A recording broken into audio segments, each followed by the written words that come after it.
हाँ जी दोस्तों, welcome back. लालच में और किसी की मजबूरी को ना समझकर कई बार इंसान अपनी जिंदगी को इस तरह से मुसीबत में डाल देता है कि कई बार उसकी हत्या भी कर दी जाती है। अगर आप किसी के साथ जुड़े हुए हैं तो जरूरी है कि आपको उस इंसान की मजबूरी समझनी चाहिए और उससे बहुत ज़्यादा लालच की उम्मीद नहीं करनी चाहिए। दोस्तों, आज इस सच्ची घटना के बारे में मैं आप लोगों से बात करने वाला हूं। उसमें एक औरत ने लालच के वशीभूत होकर और अपने से जुड़े हुए लोगों की मजबूरियां को ना समझकर अपनी जान गंवा दी। नमस्कार दोस्तों, आज की सच्ची घटना को आप तक पहुंचाने के लिए मैं आपको लेकर चलता हूं मध्य प्रदेश के एक शहर, और शहर का नाम है इंदौर। इंदौर में एक जगह है, उस जगह का नाम है बिखरिया। बिखरिया में एक ढाबा, और उस ढाबे में 23 अप्रैल की सुबह को जब उस ढाबे का मालिक अपने ढाबे में जाता है, वहां जाकर देखता है तो उसे एक लाश मिलती है, एक औरत की लाश मिलती है। औरत की लाश को देखकर वो शुरुआत में तो घबरा जाता है, लेकिन फिर वो सब्र से काम लेता है और तुरंत पुलिस को इत्तला कर देता है, पुलिस को इन्फॉर्म कर देता है। आनंद फानंद में मौके वारदात पर पुलिस पहुंच जाती है और पुलिस वहां जाकर देखती है कि सच में ही एक लाश वहां पर पड़ी हुई है। लाश पूरी तरह से सड़ चुकी है, लाश में से यहां तक की बदबू भी आ रही है। अब पुलिस के लिए इस लाश की पहचान करना बड़ा मुश्किल हो रहा था। लाश के आसपास में किसी भी तरह का कोई भी पर्स, वॉलेट, मोबाइल, कोई भी आइडेंटिटी के लिए कुछ भी वहां पर नहीं था। शुरुआती तफ्तीश में यानी तुरंत देखने से लग रहा था कि शायद इस लाश को इस व्यक्ति की, इस औरत की जो हत्या किसी ने करी है वो लूटपाट के इरादे से करी है, क्योंकि उसके पास कुछ भी नहीं था। लूटपाट करने के बाद उसकी हत्या करके लोग उसकी लाश को इस ढाबे में फेंक कर चले गए।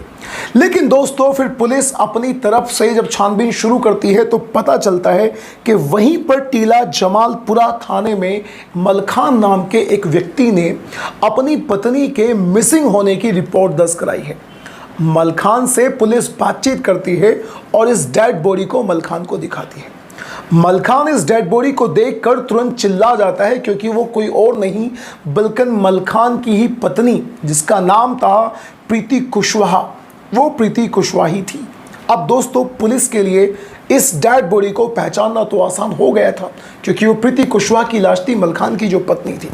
मलखान से बातों बातों में पुलिस को यह भी पता चलता है कि मलखान की पत्नी प्रीति कुशवाहा एक स्पा सेंटर में नौकरी किया करती थी। अब पुलिस सीधा स्पा सेंटर के मालिक के पास पहुंच जाती है। स्पा सेंटर के मालिक से बातचीत की जाती है तो वो बताता है कि मैंने प्रीति को 19 तारीख को एक स्टेशन पर छोड़ा था।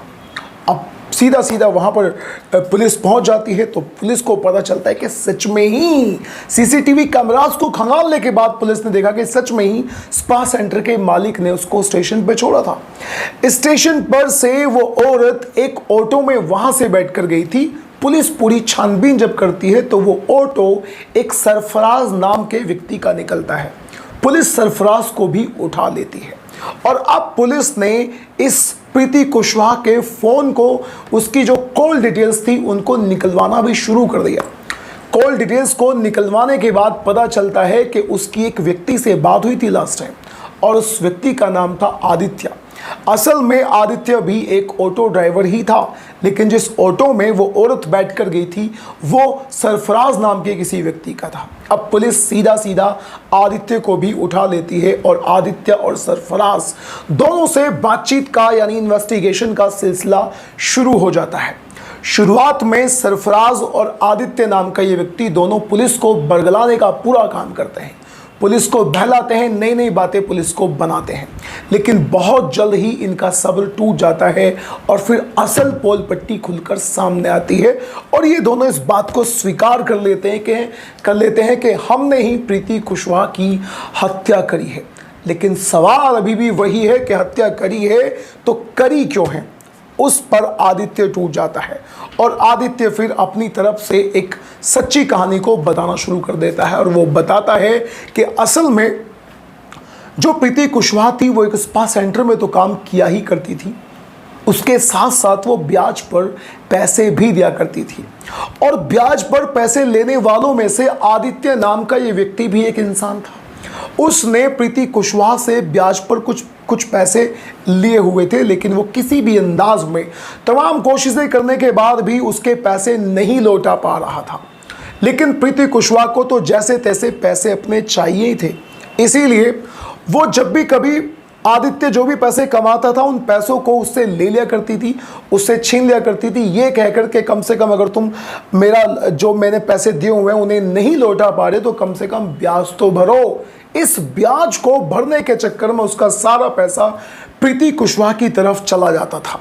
फिर वो अपने दोस्त सरफराज से मिलता है और सरफराज से अपनी पूरी आपबीती बताता है और उससे बोलता है कि यार मैं तो आत्महत्या करना चाहता हूँ। लेकिन सरफराज उसे एक आइडिया देता है और वो आइडिया होता है कि खुद अपनी हत्या ना करके क्यों ना तुम इस औरत यानी प्रीति कुशवाहा को ही मार दो। और दोस्तों इनके दिमाग में फिर एक प्लानिंग जन्म लेती है।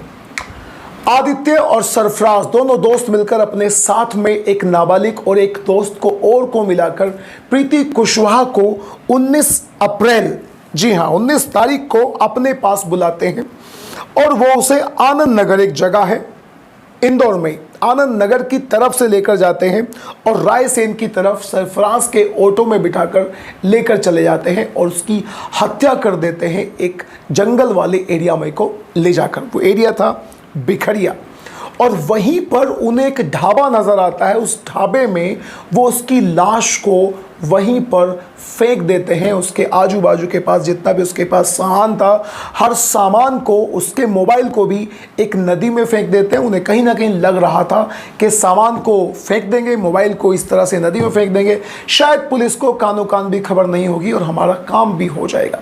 लेकिन जुर्म को आप कितनी भी सफाई से कर लीजिए, उसका पता तो चलना दोस्तों लाजमी ही है। अब यहाँ पर आप मुझे कमेंट बॉक्स में कमेंट करके बताइएगा कि लालच की वजह से प्रीति की जान गई या फिर आदित्य को ये कदम उठाना चाहिए था या फिर नहीं उठाना चाहिए था। आप जो कुछ भी कहना चाहते हैं अपनी राय कमेंट बॉक्स में जरूर दीजिएगा। अब हम मिलते हैं किसी अगली वीडियो में। Till then bye bye and take care.